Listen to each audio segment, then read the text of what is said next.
December 2016 nang masungkit ang bakanting Philippine Boxing Federation featherweight title ay sa sumunod na laban ay bumiyahe patungong Tokyo, Japan ang tubong Southpaw fighter na nagngangalang Gilbert Gomera para kasana mabigat-bigat na kalaban.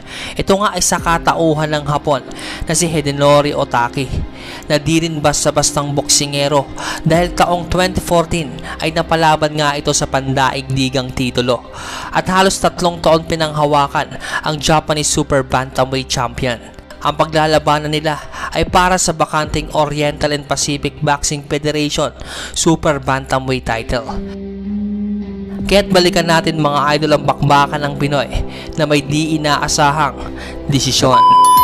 Unang round mga idol, mainit na palitan agad ang pinapakita ng dalawang boksingero.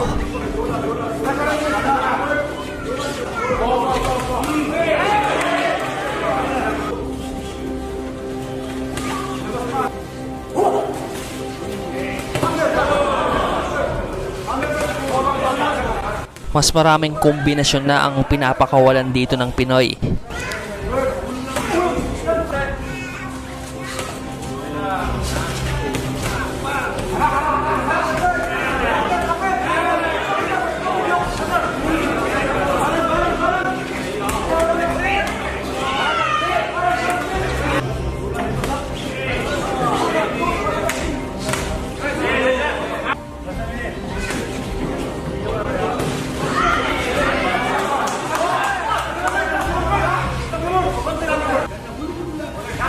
Nakapagpatama dito ng 1-2 combination ng Pinoy. Talagang napaatras dito ang kalaban.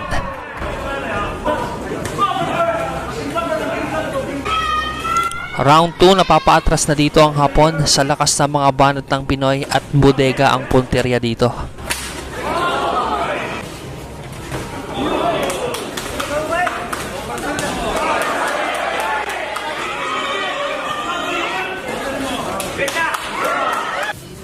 Napakasipag talagang umatake nitong si Gomera.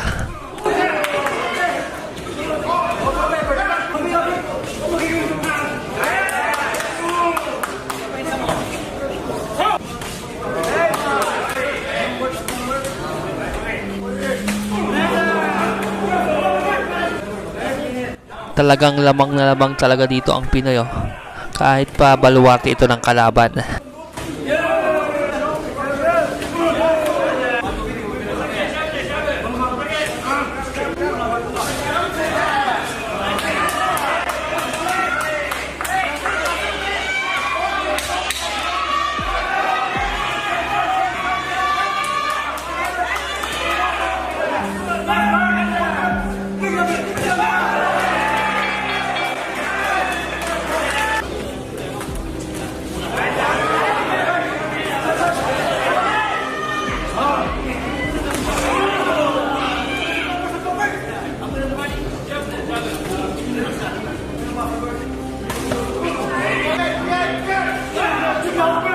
Sa wakas at nakapagpatama dito ng solid ang Hapon at napaatras dito ang Pinoy.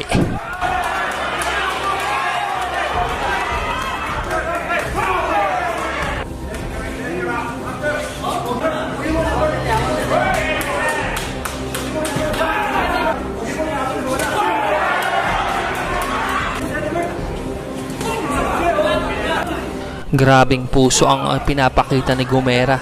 Talagang atake ng atake at di pinagbibigyan ng kalaban.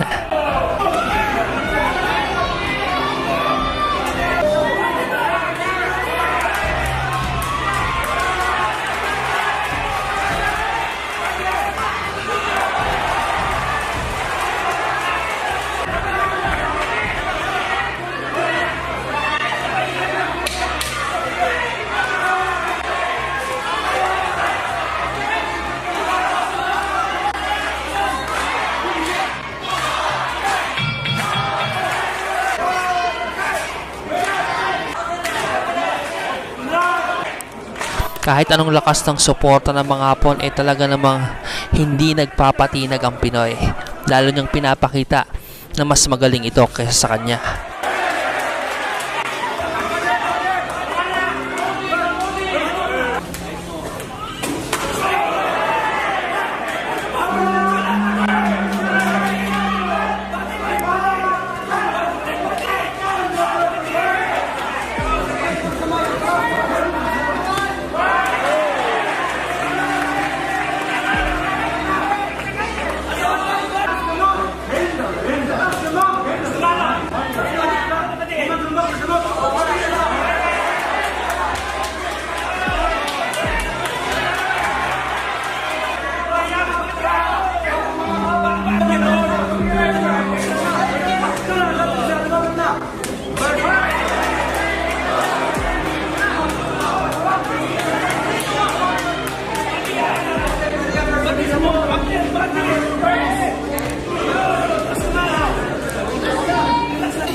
Medyo nakakaramdam ng pagod na ang Pinoy, ngunit pilit pa ring lumalaban ang ating kababayan.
Maganda man na naging laban ng Pinoy kontra Sapon, tila hindi naging sapat ang ipinakita ng Pinoy sa mga mata ng hurado, kaya nagulat pa ang Hapones sa resulta ng laban. Anong masasabi nyo rito mga idol? I-comment mo lang yan at ating pag-uusapan. Maraming salamat mga idol dahil hanggang dulo ay nanonood pa rin po kayo. God bless you mga idol.